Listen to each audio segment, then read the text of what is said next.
उनके लिस्ट में होली स्टॉक्स धन बरसे कैटेगरी में पहला शेयर कौन सा आज था? वैसे तो बैंक्स फाइनेंशियल्स में लगातार जो धुआंधार तेजी देखने को मिली है, इन दिनों जितनी भी खबरें आ रही हैं बैंक्स के लिए काफी अच्छी, काफी पॉजिटिव साबित हो ही रही हैं। आप अपनी लिस्ट में से क्या पहला स्टॉक बैंक में ही चुनेंगी? अच्छा लगता है और मुझे लगता है कि जिस तरह से इकोनॉमी अभी पैन आउट हो रही है, बैंकिंग स्टॉक्स कंटिन्यू यहाँ पे अच्छा परफॉर्म करते रहेंगे। उसमें से दिग्गज बैंक एचडीएफसी बैंक मैंने चुना है। सबसे पहले लक्ष्य 1870 का टारगेट देना चाहूंगी। एक्सिस बैंक माफ कीजिए, एचडीएफसी बैंक की हम यहाँ पे बात करें तो देखिए बहुत बड़ा इनका ब्रांच है। अगर मैं यहाँ पे इनके ब्रांचेस की बात करूँ तो तकरीबन मेरे हिसाब से इनकी ब्रांचेस ही 17,000 के आसपास की ब्रांचेस हैं। 3500 सिटीज में ये ब्रांचेस फैली हुई हैं। और अब ये बैंक क्यों पसंद आता है? सबसे पहले तो नतीजे हम सब जानते हैं, बेहद शानदार नतीजे थे। देखिए क्रेडिट ग्रोथ किसी भी बैंकिंग का आकलन करने के लिए सबसे बढ़िया पैरामीटर होता है। तो 19% की क्रेडिट ग्रोथ इन्होंने Q3 में दिखाई थी और हमारा ये मानना है आने वाले 2 से 3 साल क्रेडिट ग्रोथ 19% से ही CAGR से ही ये ग्रो करते हुए नजर आएंगे, क्योंकि इनको काफी अच्छा ट्रैक्शन आ रहा है रिटेल लोन से। रूरल बैंकिंग भी काफी बढ़िया परफॉर्म कर रहा है, तो मुझे लगता है कि वो एक यहाँ पे ड्राइवर रह सकता है। दूसरी तरफ हम असेट क्वालिटी भी देखते हैं जब भी बैंकिंग का आकलन करते हैं।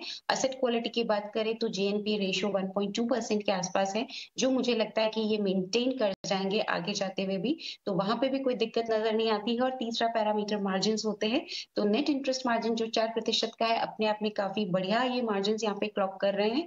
और हमारा ये मानना है FY25 तक ये इसी रेट इनके मार्जिन जो है वो स्टेबल रहेंगे 4.1 4.2 की रेंज में।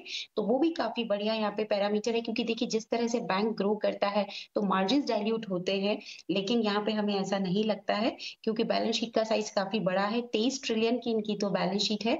और ब्रांचेस एक्सपेंशन, क्योंकि वहां से भी बढ़िया ग्रोथ आएगी, तो ये डबल करने का इनका प्लान है आने वाले 3 वर्षों में। मुझे लगता है एचडीएफसी बैंक वेल प्लेस्ड है, पोर्टफोलियो में रखना चाहिए। और एक डिस्क्लेमर, हमारे पीएमएस की होल्डिंग में ये स्टॉक हो सकता है, तो भी मैं खरीदारी करने की सलाह दूंगी 1870 के लक्ष्य के लिए।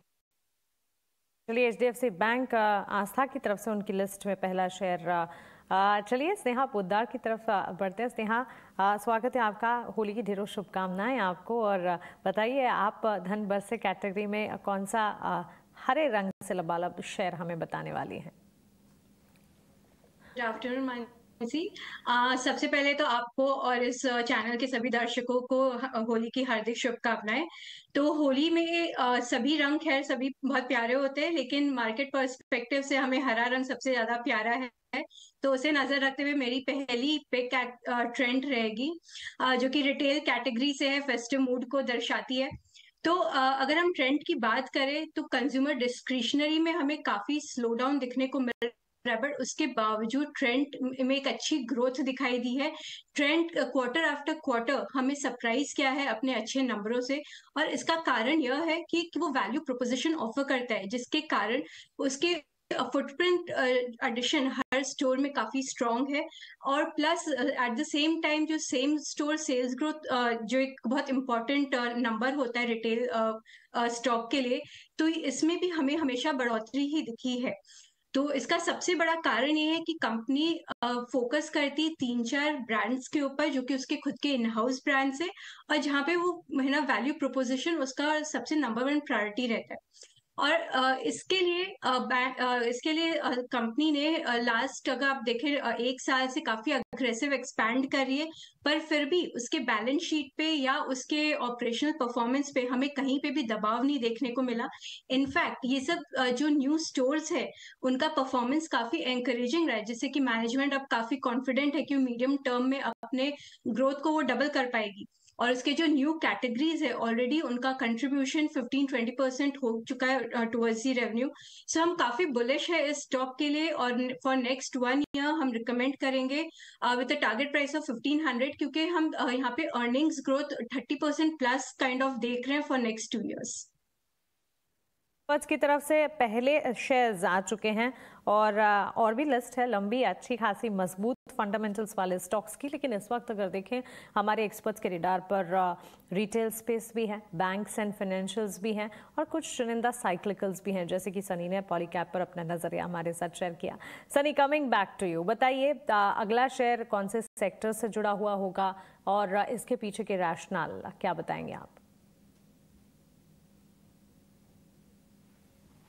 मेरा जो अगला शेयर है that is link to basically railway, जो कि है आरबीएनएल रेल विकास निगम लिमिटेड। तो करंटली जो शेयर का दाम है 66 रुपीज है। और अगर मैं कंपनी के बिजनेस की बात करता हूँ तो कंपनी जो है one of the railway sector की पब्लिक सेक्टर एंटरप्राइज है, जो कि रेलवे इंफ्रास्ट्रक्चर प्रोजेक्ट जैसे doubling of railway line, laying of new line, electrification, metro projects के काम करती हैं।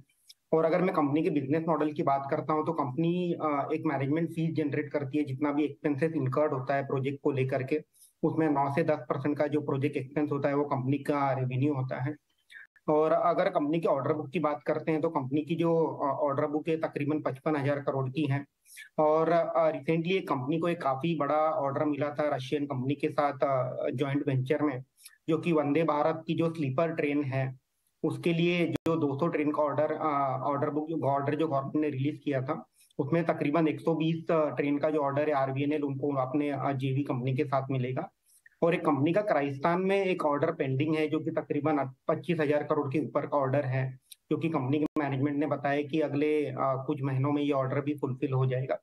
तो looking at a very healthy order book, हमें लगता है कि ये जो कंपनी अगले 2 साल तक काफी हेल्दी रेवेन्यू और पैट विजिबिलिटी पे है। और अगर हम वैल्यूएशन की बात करते हैं तो कंपनी ट्रेलिंग 12 मंथ पे 12 के पी पे चल रही है, आरओई 20% के ऊपर है, free cash flow positive company है, 30% डिविडेंड पे आउट है।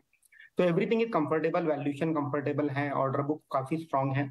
और रेलवे जो कि हमने रिसेंटली पाया है कि जो इस बार का जो यूनियन बजट था उसमें one of the highest allocation हुआ है रेलवे एज अ सेक्टर को।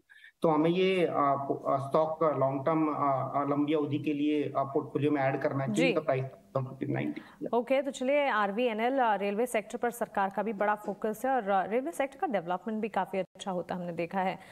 गुजारिश हमारे फंडामेंटल